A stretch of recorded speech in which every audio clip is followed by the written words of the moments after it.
Good morning, this is John Lynch of Lynch Solicitors with another one of our COVID-19 series, this time on medical negligence, or in fact it could cover any kind of professional negligence claims that could be taken.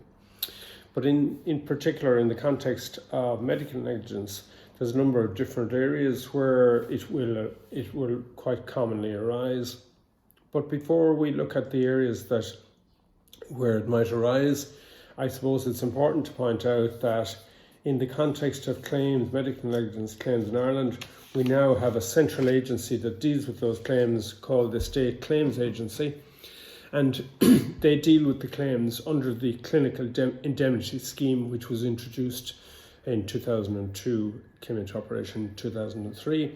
That effectively centralises claims for medical negligence and has the effect that one central agency is dealing with them.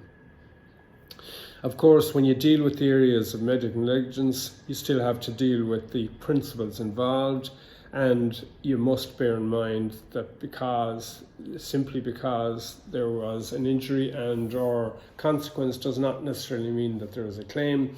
You must still apply the done principle, which says, as a general rule, that you apply a general standard of care which is comparable to other professionals within the area. So if you don't comply with that standard, then you're into the question as to whether or not there is negligence in all of the circumstances of the case. Bearing in mind, of course, that each case has to be proven on its facts and on its individual facts.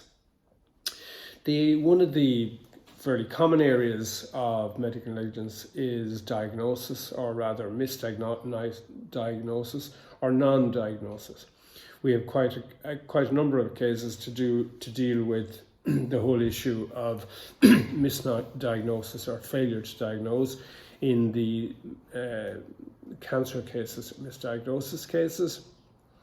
And these give rise to a loss of life expectancy where there is delayed diagnosis. And that primarily is the feature of the compensation element of any claim in the context of diagnosis.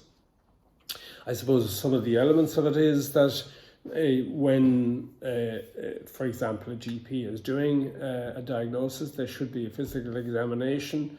Where required, there should be a full and detailed history and indication of symptoms taken by the doctor. The doctor or medical professional should check all medical records, their own and any other relevant records. And then the follow-on to that is that they should monitor the response of the patient to the prescribed treatment, and particularly in the case of medication. And one of the ones that comes up reasonably frequently now is the fact that the consultant concerned should identify whether there's a requirement to refer on to either another hospital or another unit or to another specialist. And the other element, or another element, is the element of further investigation, and the follow-on to that then is a review following that investigation. One of the interesting elements of the whole area of treatment, and as opposed to diagnosis, is the element of consent and informed consent. Basically, in Ireland, the test is based on the patient rather than the professional concerned. It used to be that it was up to the doctor or the professional concerned to decide what to tell you. Now the test is more subjective to the patient as to what a reasonable patient in all the circumstances might expect. Quite a number of medical negligence cases, of course, are birth-related injuries, and in fact, the original Dunn case, which formed the basis for medical negligence law, was based on a birth-related injury, where there were two twins, and the argument was that they failed to monitor the second twin. The other area that will often arise in birth-related injuries would be post-operative or postnatal care, one applying to the mother and the other applying to the child. The other area that we commonly come across when you're dealing with medical negligence cases is obviously the whole area of an operation or a procedure carried out. And the interesting thing about that, or the element of that, is similar to the broad element of the responsibility of the hospital involved, which is that there is a vicarious liability, in other words, a liability by whoever is managing the operation and or procedure to ensure that it complies with the correct standard. This is called vicarious liability because it may not be the case that, if you like, the hospital carried out the operation, but it would be they're part of the team in the hospital that carried out the operation. In the early days, the argument was made that if there was a private contract between the doctor and the hospital, that there should be no liability on the hospital, but that's not something that has held a position in the last number of years. Of course, the final comment that you would make on this is that this does not apply in the case of private healthcare. So in other words, if somebody is being treated privately in hospital by a physician or a doctor, under those circumstances, the doctor concerned or medical professional concerned is the person who has to answer for any incidents or any consequences that flow from the procedure or operation involved. And under those circumstances, the hospital is not involved unless, of course, there were elements to the care that involved the hospital, i.e. the management, post-operative management, that was in the was to do, some part of that was being managed by the hospital. But anyway, just as a summary, the three areas that you're talking about when you're looking at medical negligence is diagnosis.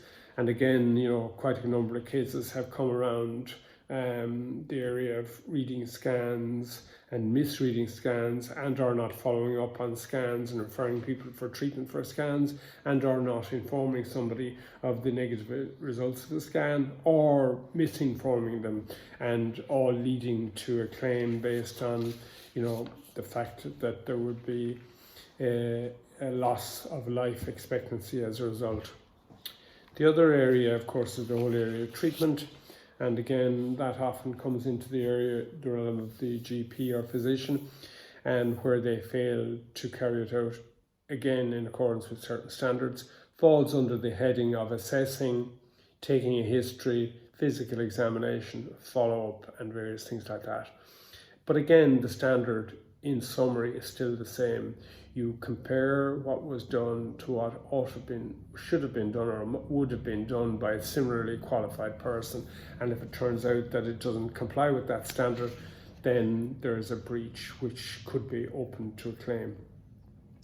There is, of course, the subsections of that, or the subcategories of that, where it doesn't necessarily follow that if you do follow a standard that everybody else follows, that will exempt you from liability, insofar as if there is a obvious defect in the way everybody does it or everybody else does it, that could still lead to liability. The converse of that is that just because you do it differently to everybody else does not by itself mean that there is liability, because in those circumstances it might be acceptable. The other follow-on to that is that a difference of opinion isn't enough to support a claim being made. So in other words, the fact that you get somebody else to say, well, no, I wouldn't do it that way, doesn't necessarily mean that there is a claim.